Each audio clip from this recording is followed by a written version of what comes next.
नमस्कार दोस्तों, मैं संदीप कुमार कौशिक आप सभी का आपके अपने कार्यक्रम एस्ट्रोनोमोलॉजी 456 में हार्दिक स्वागत करता हूं। दोस्तों, आज बात करने जा रहे हैं धनु राशि मार्च माह 2025 में इनके साथ क्या अच्छा होगा और किन क्षेत्रों में इन्हें सावधानियां बरतने की आवश्यकता पड़ने वाली है। दोस्तों, जैसा कि आप लोग इनका चार्ट देख रहे हैं, तीसरे भाव में शनि के साथ सूर्य हैं, चतुर्थ भाव में राहु, शुक्र और बुध विराजमान है, छठे भाव में इनके गुरु विराजमान है और सप्तम भाव में मंगल है, दसम भाव में केतु है।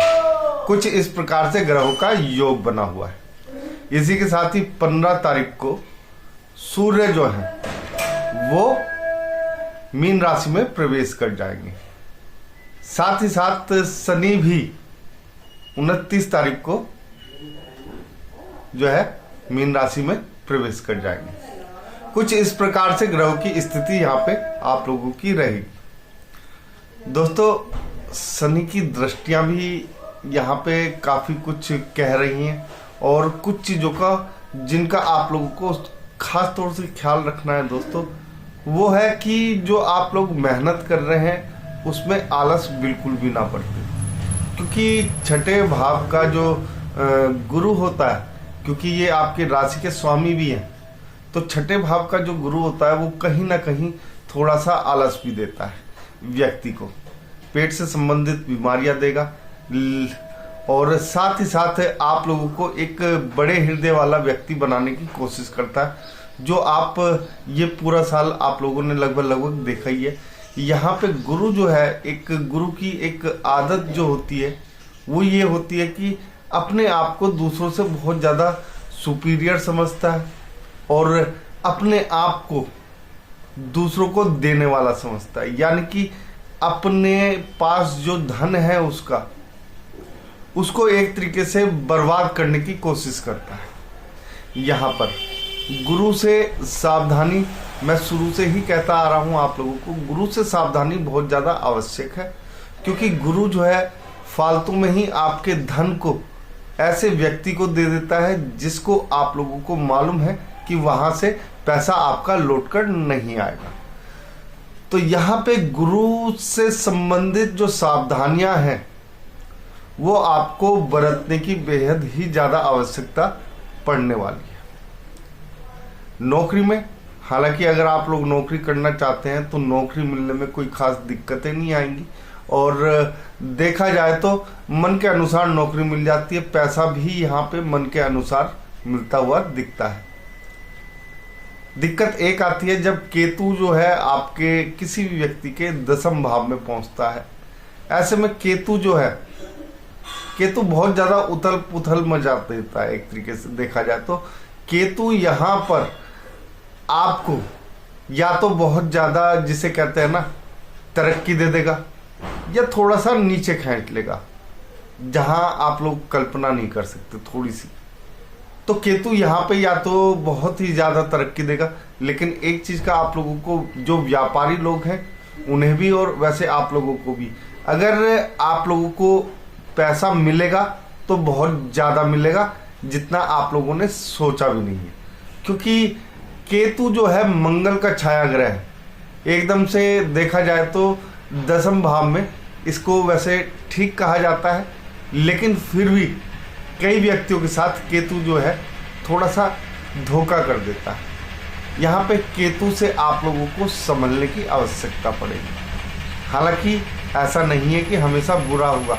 एक चीज़ का ध्यान रखें, जो व्यापारी वर्ग है उसके लिए तो देखो बहुत ही अच्छा रहेगा ये माह, क्योंकि केतु यहाँ पे देखो, केतु की अपनी कोई एक, देखा जाए तो केतु का कोई अपना अस्तित्व होता नहीं है।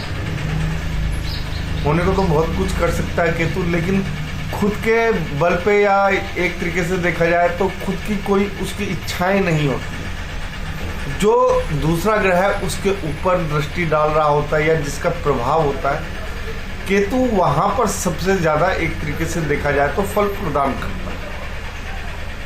केतु अगर अकेला है तो वो अपने अनुसार फल देने की कोशिश करता है, यानी कि वो किसी भी दिशा में भाग सकता है।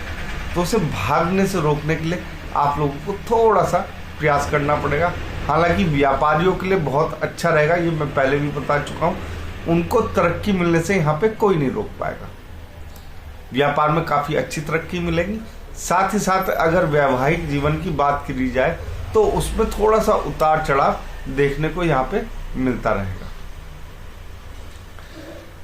देखो, जीवन में कई बार ऐसा होता है, माता का आशीर्वाद होता है वो कई बार बहुत ही अच्छा साबित होता है। तो यहाँ पे अगर आप लोगों को अपनी माता का आशीर्वाद चाहिए तो उनकी सेवा तो करनी पड़ेगी दोस्तों। बिना उनकी सेवा करे आपको कुछ नहीं मिलने वाला। माँ यहाँ पे आप लोगों को बहुत कुछ दे सकती है। यहाँ पे राहु के साथ शुक्र और बुध भी है। एक तरीके से देखा जाए तो केंद्र में काफी ग्रह हैं आपके, यानी अच्छा तो होगा ही होगा, इसमें कोई शक नहीं है, ठीक है। लेकिन उन चीजों का प्रभाव जो है आपके जीवन को किस प्रकार से नए आयामों तक पहुंचाएगा, इस चीज पे आप लोगों को विचार करने की आवश्यकता पड़ेगी। एक चीज और दोस्तों आप लोगों को कहना चाहूंगा, जो प्रॉपर्टी आपके पास है, फिलहाल तो आप लोगों को उस प्रॉपर्टी में अगर कोई विवाद है तो उससे आप लोगों को बचना पड़ेगा। नहीं तो ऐसा हो सकता है कि जो अगर आप लोग उससे बचेंगे नहीं तो हो सकता है कि वो जो प्रॉपर्टी है वो आपके हाथ से थोड़ी सी फिसलती हुई दिखाई दे रही है। तो यहाँ पे देखो, प्रॉपर्टी को बचाने के लिए आपको उस विवाद से थोड़ा सा दूर रहने की आवश्यकता पड़ेगी। सूर्य का प्रभाव, हालांकि 13 तारीख तक आप लोग जो है एक तरीके से बहुत ज्यादा ऊर्जाओं से भरे रहेंगे। 15 तारीख तक, तो 15 तारीख तक बहुत ज्यादा ऊर्जाओं से भरे रहोगे। लेकिन उसके बाद सूर्य जो है जब केंद्र में पहुंचेगा तो बहुत कुछ परिवर्तन कर देगा दोस्तों। राहु को कलयुग का राजा कहा जाता है और सूर्य को सतयुग का राजा, यानी कि दो राजा एक साथ अगर आ जाए तो बहुत कुछ एक तरीके से देखा जाए तो बदल सकते हैं। हमेशा गुरु जो है, अगर गुरु से अगर कुछ पॉजिटिव पाना है तो सूर्य को देखना काफी आवश्यक हो जाता है। हालांकि यहाँ पर आप लोगों को मेहनत बहुत ज्यादा करनी पड़ेगी, आलस नहीं करना पड़ेगा, क्योंकि शनि जो है तीसरे भाव में पहुंच जाएंगे। क्योंकि व्यक्ति यहाँ पे आलसी हो जाता है तो इस कारण से उसे दिक्कतों का सामना करना पड़ता है। हालांकि जिस प्रकार से आपके ग्रहों के योग बने हुए उस प्रकार से देखा जाए तो बहुत कुछ अच्छा होने वाला है। देखो, एक चीज तो शुक्र है, शुक्र आपको लग्जरी आइटमों की तरफ जो है आकर्षित करेगा, यानी कि आप हर सुख सुविधाओं का भोग करने के लिए आपके मन में जो इच्छाएं हैं वो और भी ज्यादा प्रबल होती हुई दिखाई देगी। बुध है, बुध अपनी बुद्धि के बल पर उन चीजों को अर्जित करने के लिए आपके ऊपर काफी दबाव डालेगा और उन चीजों को अर्जित भी करेगा किसी भी प्रकार से, क्योंकि राहु यहां पे आपके साथ है। लेकिन जब सूर्य आ जाएगा तो उन्हीं चीजों में सूर्य का तेज जब मिलेगा तो यहां पर आप लोगों को बहुत कुछ बड़ा देखने को मिल सकता है दोस्तों। याद रखिएगा, ये जो भी परिवर्तन आप लोगों के लिए अच्छा है वो 15 तारीख से उसके बाद 29 तारीख तक ये जो एक तरीके से देखा जाए 4 ग्रहों का योग जो आपका जीवन या लक्ष्य बदलने की कोशिश करेगा, ये बहुत कुछ आपके जीवन में परिवर्तन भी ला सकता है। देखा जाए तो ढैया से पहले का जो महीना है ये आपका एक तरीके से आपके लिए वरदान साबित हो सकता है, क्योंकि सूर्य यहाँ पे बहुत कुछ परिवर्तित कर देगा। लेकिन उन चीजों में परिवर्तन के लिए आप लोगों को माता पिता की सेवा जरूर करनी पड़ेगी और साथ ही गुरुओं का सम्मान भी करना पड़ेगा। इसके अलावा दोस्तों हम बात करते हैं थोड़ी सी उपायों की। जो उपाय आप लोगों को करने हैं, मंगल, गुरु और शनि के उपाय करने हैं। मंगल का इसलिए दोस्तों क्योंकि ये साल एक तरीके से देखा जाए मंगल का, और मंगल वैसे भी आपके सप्तम भाव में, तो विवाह में थोड़ी बहुत जो अड़चने हैं, वैवाहिक जीवन में जो थोड़ी बहुत अड़चने हैं, उन्हें ये दूर करेगा, आपके व्यापार को आगे बढ़ाएगा, और कुछ ना कुछ देखा जाए तो और भी चीजों में आप लोगों को काफी फायदा पहुंचाता हुआ दिखाई देगा। शनि का इसलिए दोस्तों क्योंकि ये समय जो है आपके अंदर आलस भरेगा, क्योंकि शनि जो है अकेले रह जाएंगे 15 तारीख से लेकर 29 तारीख तक आपके तीसरे भाव में। ऐसे में आप लोगों के अंदर आलस भरेगा शनि। उस आलस से बचने के लिए आप लोग शनि के उपाय भी करें और अपने आप को आलस से दूर भी रखें। किसी भी काम में देखो आलस कभी कभी होता है, समझ में आता है, लेकिन रोज आलस करोगे तो जो स्थितियों का लाभ आपको मिल सकता है वो नहीं ले पाओगे।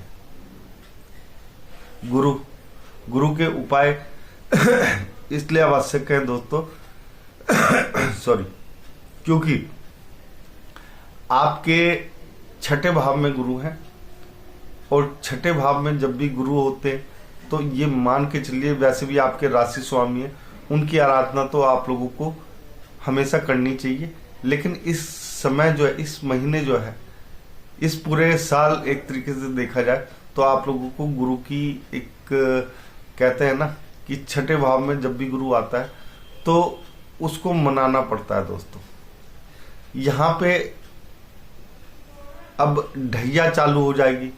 उससे पहले देखो आर्थिक स्थिति ढैया से पहले कई बार खराब हो जाती है, ढैया के अंदर भी खराब हो जाती है। यानी कि आप लोगों से फिजूल खर्ची करवा देते हैं लोग, या आपसे धन ले लेते हैं उधार, या आप लोग धन ले लेते हैं उधार। तो कोशिश यहाँ पे दो होनी चाहिए, ना धन उधार देना है, ना धन उधार लेना है। दोस्तों यही एक मूल मंत्र है इस ढैया से भी बचाव का आप लोगों के लिए। दोस्तों आज के प्रोग्राम में बस इतना ही। अगर आप लोगों को हमारा ये प्रोग्राम पसंद आया है तो कमेंट बॉक्स में जय श्री राम अवश्य लिखें, और आप सभी मित्रों को भी हमारा जय श्री राम।